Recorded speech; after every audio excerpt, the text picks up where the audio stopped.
Karri forest was basically being left to its own devices, as I said in the notes.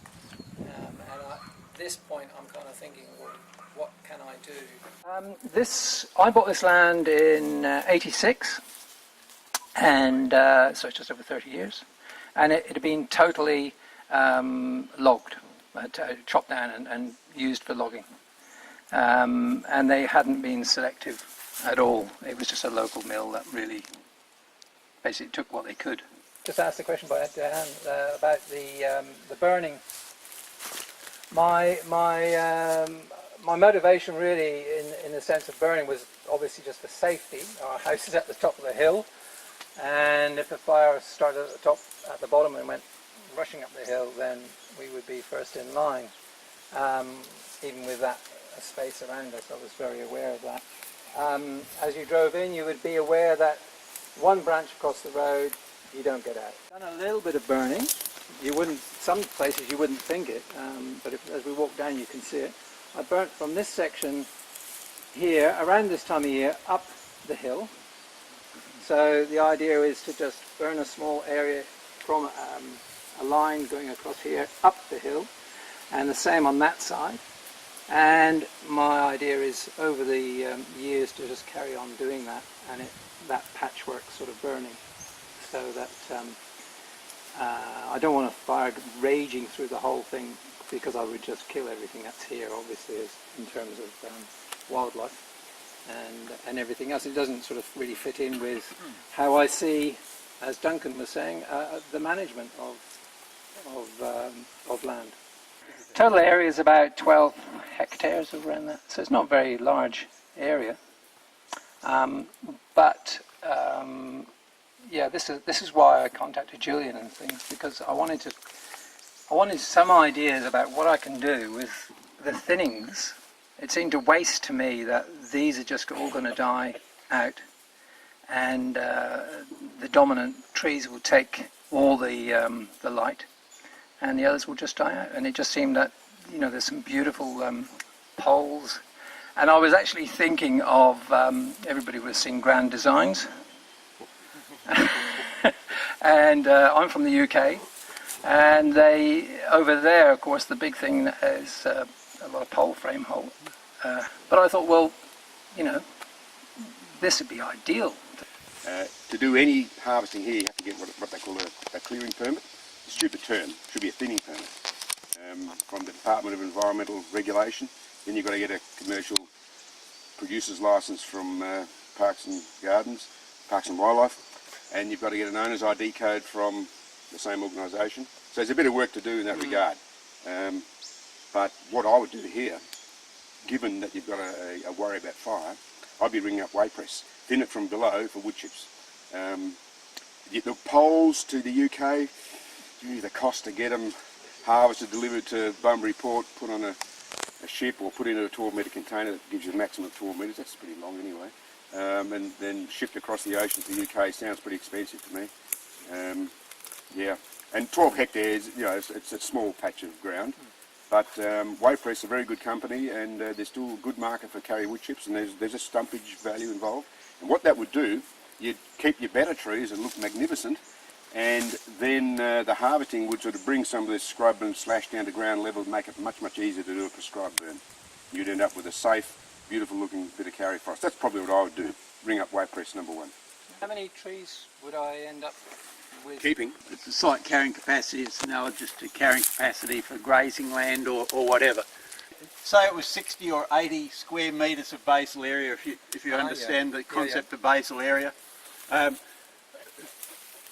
As the forest grows, it'll move towards that site capacity, and as it approaches it, inter-tree competition sets in, and the amount of growth slows down until it reaches that maximum stocking. And at that stage, the amount of carbon dioxide that's being absorbed from the atmosphere equals the amount that's being released by the natural attrition of the repressed trees. And so, while you at that stage have a standing stock of carbon, it remains fairly static. Right. So if we actually want to use forest to pump carbon out of the atmosphere, we need to be actively removing carbon from the forest. And so a harvesting program is one way of doing that. And what we attempt to achieve in a harvest program is to keep the stocking of the forest substantially below the site carrying capacity. So at the moment, say this was 40 or 50 square metres per hectare, you might bring it down to, I think, what do we do with our carry thinnings? What's our target? 20, 20 to 30, 20, depending right. on the site. So that means 50% of the basal area could be removed, potentially, in that case. Now, if you're going to retain the larger trees to grow on, most of the basal area is associated with the larger trees. So if you're wanting to remove 50%, it probably means that you need to remove about 2/3 or 3/4 of the number of trees, and you're focusing on the small ones. And so that's why you know, you'll get some small building poles and things like that, and I think that's a really interesting idea that's probably worth exploring. But certainly the fallback is the chip option. And then as you do that, you know, in another 20 years, the forest the residual forest will have grown again, and it'll be pushing that limit of site capacity. And so it's a repeated process. Yeah, right. The natural system of the carry forest, as John described, will result in the dominant trees suppressing and shading out the smaller ones, and they'll eventually die off. And that's how the carry forest matures naturally. The process of thinning that we're talking about speeds that process up. Yeah. So naturally that process will occur, but it could take 30, 50 years until those smaller trees die off and the bigger ones gain more dominance and continue to grow.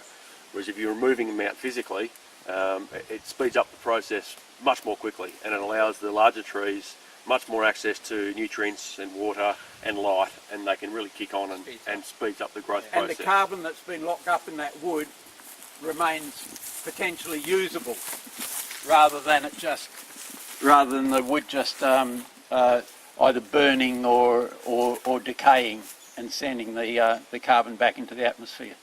I was just asking, when's the optimum time to thin this particular forest? And I quickly said, when you can find a contractor willing and able to do the job at a fair price. For maintaining maximum growth on the better trees, it probably should have occurred some time ago. Yeah, that's a trade-off. You know, ideally, as soon as you start seeing a reduction in the growth increment of the stand, then you should thin. But if you were going to do that, you'd be in there thinning every 5 years.